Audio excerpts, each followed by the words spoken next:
अस्सलाम वालेकुम my dear aspirants. उम्मीद करता हूँ आप सब ठीक होंगे। आज हम कुछ वर्ड्स, उनकी मीनिंग और उसका सेंटेंसेस में प्रॉपर यूज़ पढ़ रहे हैं। ठीक है। आज वाले जो डॉन न्यूज़पेपर थी, उसकी हेडलाइन थी, faith in the law has been lost. Faith in the law has been lost. Bushra, जो इमरान खान की बीवी है, बुशरा बीवी, उसकी आज कोर्ट में हियरिंग थी। उसने वहाँ रिमार्क्स दिए। उसने वहाँ बात कही कि जो उसका फेथ है, यकीन है, उसने कोर्ट से अपना यकीन खो दिया है। फेथ इन द लॉ, कानून में यकीन, हैज़ बीन लॉस्ट, खो गया है, खत्म हो गया है। अब इसमें से कुछ वर्ड्स हैं and we are going to read the words and the meaning, and we shall see what are they in parts of speech and how can they be used in the sentences. ठीक है। और one thing I want to mention here कि आज Sindh government ने announce किए हैं ECT की तकरीबन 1133 कुछ सीट्स हैं। तो जो भी स्टूडेंट्स ऑफ में से फिलेंगे तो उनको प्रिपरेशन करवाई जाएगी। इंग्लिश सब्जेक्ट के 20 क्वेश्चंस होते हैं और 20 क्वेश्चंस होते हैं जनरल नॉलेज के। ये 40 क्वेश्चन बने, ठीक है। 100 में से 40 की उनको हम तैयारी करवाएंगे। Mastery in English online academy. जो भी स्टूडेंट्स मिलेंगे जॉब को सिक्योर करने के लिए, अपने फ्यूचर को सिक्योर करने के लिए, वो हमसे रब्ता करें इस नंबर पे 03363634 235। ओके, हम आगे बढ़ते हैं। वर्ड है हमारा लॉस्ट। अब देखिए कि वर्ड लॉस्ट ग्रामर में क्या है। What is the word lost in parts of speech. ये वर्ड लॉस्ट वर्ब है। मैंने यहाँ लिखा है वर्ब, यहाँ मैंने लिखा है ब्रैकेट में लिखा है वी, मतलब वर्ब। ये हमारा लॉस्ट पार्ट्स ऑफ स्पीच में वर्ब है। अब इसकी मीनिंग है नो मोर, टेकन अवे, मतलब कि कोई यकीन, खत्म हो जाना। नो मोर, कुछ भी ना हो, ज्यादा ना बचे। टेकन अवे, खत्म हो गया हो, दूर हो गया हो। जैसे बुशरा बीवी का लॉ से यकीन, एतमाद उठ गया है, टेकन अवे हो गया है, खत्म हो गया है। ठीक है। वर्ड नंबर 2 है फार्मर। अब ये जो वर्ड फार्मर है, FORMER, फार्मर, ये एडजेक्टिव है। फार्मर एडजेक्टिव है। इसकी मीनिंग है प्रीवियस, जो पहले वाला। फार्मर की हम अगर बात करें उर्दू में तो इसकी मीनिंग होगी पहले वाला। इंग्लिश में इसका सिनोनिम होगा फार्मर। वर्ड 3 है पर्सनल। PERSONNEL, personal. PERSONNEL, ये हमारा नाउन है। क्या है? नाउन। मिलिट्री मैन, जो मिलिट्री के मैन होते, जो मिलिट्री सर्विसेज के बंदे होते हैं, आर्मी के बंदे हो, रेंजर्स के बंदे हो, उनको हम बोलते हैं पर्सनल। ठीक है। ये हमारा नाउन है। वर्ड फोर्थ, हमारा फोर्थ वर्ड है अलेज्ड। ALLEGED, alleged. ये भी हमारा पार्ट्स ऑफ स्पीच में एडजेक्टिव है। अब इसकी मीनिंग क्या है? इसकी मीनिंग है सेड विदाउट प्रूफ, कुछ बोलना और कुछ कहना लेकिन उस बात का प्रूफ ना हो। कुछ बोलना, कुछ कहना, उसका प्रूफ ना हो। इल्जाम लगाना, बेबुनियाद बात करना, उसको बोलते हैं अलेज्ड। फिर हम सेंटेंसेस बना रहे हैं, देखेंगे कि how they are used in the sentences. ठीक है। वर्ड फिफ्थ है प्रोड्यूस। फिफ्थ वर्ड है प्रोड्यूस। अब देखें, प्रोड्यूस वर्ड, ये हमारा वैसे वर्ब है। प्रोड्यूस वर्ब है। इसकी मीनिंग है सामने पेश करना, पेश करना।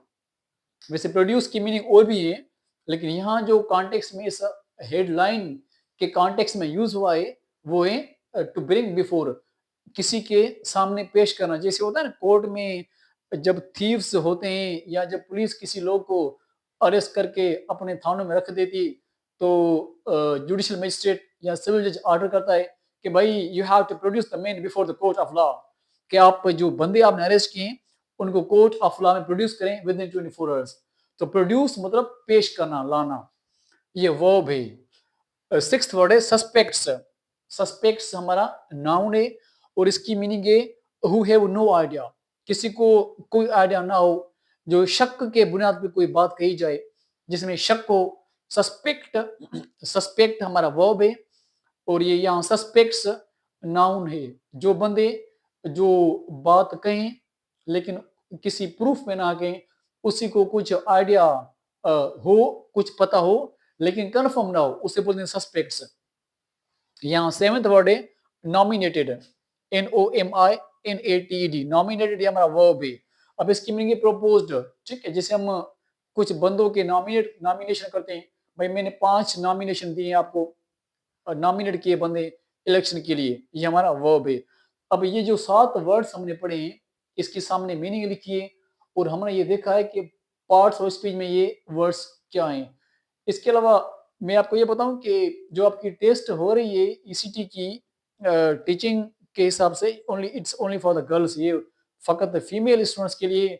उनमें से आपकी एज 21 से 28 साल तक एज होनी चाहिए। उसके अलावा आपकी बीएड होनी चाहिए या बीए होनी चाहिए, जिसको हम अब बीए नहीं अब एडीए, या बीएस 4 प्रोग्राम होनी चाहिए, बीएस होना चाहिए, आपकी बीएस हो या एडी की डिग्री हो या बीएड की डिग्री हो या एमएड की डिग्री हो। अगर आपकी एडी है, बीएस है, तो उसमें से आपकी जो डिप्लोमा की डिग्री शायद 1 साल की, वो लाजमी होनी चाहिए। और 21 से 28 साल तक इसकी एज है, and male and female both can apply for this job.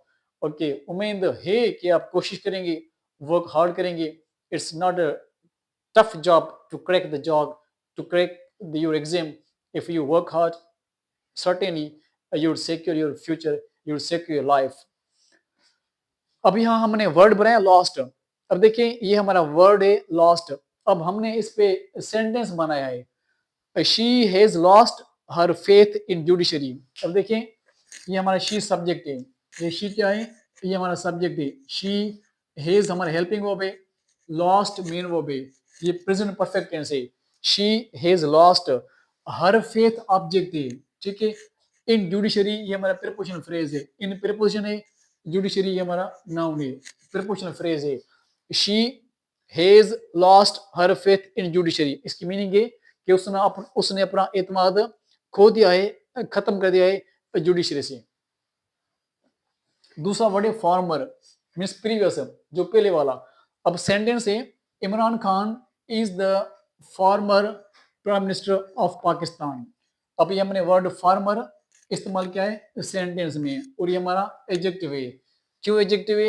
Adjective क्या है? The word which modifies noun और प्रोनाउन, और in this sentence the farmer modifies proper noun Imran Khan. Imran Khan is the proper noun. ठीक है, इसीलिए हमने इसका आई लिखा है कैपिटल और के लिखा है capital. You need to know कि व्हेन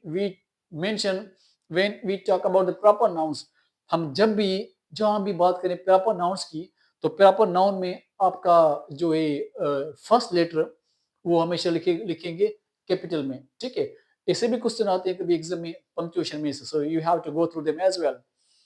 हमारा वर्ड है पर्सनल। अब 4 personals have been killed in the attack. अब इसका मतलब है कि 4 जो मिलिट्री मैन थे वो अटैक में मारे गए। 4 personals have been killed in the attack. ये पैसिव वॉइस में सेंटेंस है, हम इसको अलग से टॉपिक पढ़ेंगे। एक्टिव वॉइस क्या है, पैसिव वॉइस क्या है, नरेशन क्या है, प्रीपोजिशन क्या है, आर्टिकल्स क्या है, ये हम ऑल सबको पढ़ेंगे स्टेप बाय स्टेप। आज हमारा जो सेक्शन है वो हम पढ़ रहे हैं वर्ड मीनिंग और उसके कैसे सेंटेंसेस बनाए जाएं। वर्ड है alleged. It was an alleged hit and run incident. It was an alleged hit and run incident. यहाँ an alleged hit and run incident, यहाँ alleged noun है, hit and run incident means किसी को मार के भाग देना, भाग जाना। प्रोड्यूस पे हमने सेंटेंस बनाया है, he produced the thieves before the court. ही हमारा सब्जेक्ट है, क्या है सब्जेक्ट, प्रोड्यूस्ड वर्ब है, ही प्रोड्यूस्ड द थीव्स ये हमारा ऑब्जेक्ट है, बिफोर द कोर्ट ये हमारा प्रीपोजिशनल फ्रेज है।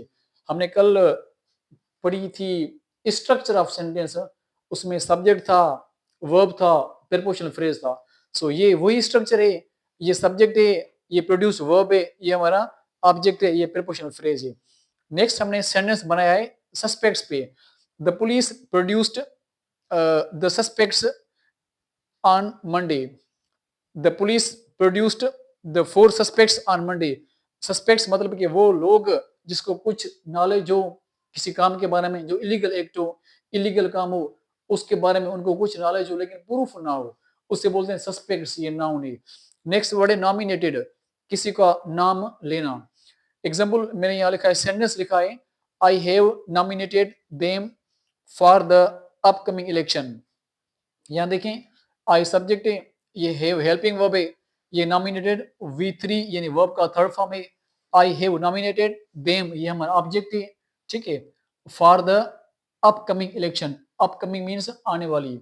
ये हमारे वर्ड्स हैं, हमने 7 वर्ड्स डिस्कस किए, हमने उनके सेंटेंसेस बनाए, हमने ये देखा है कि वो वर्ड्स क्या हैं पार्ट्स ऑफ स्पीच में।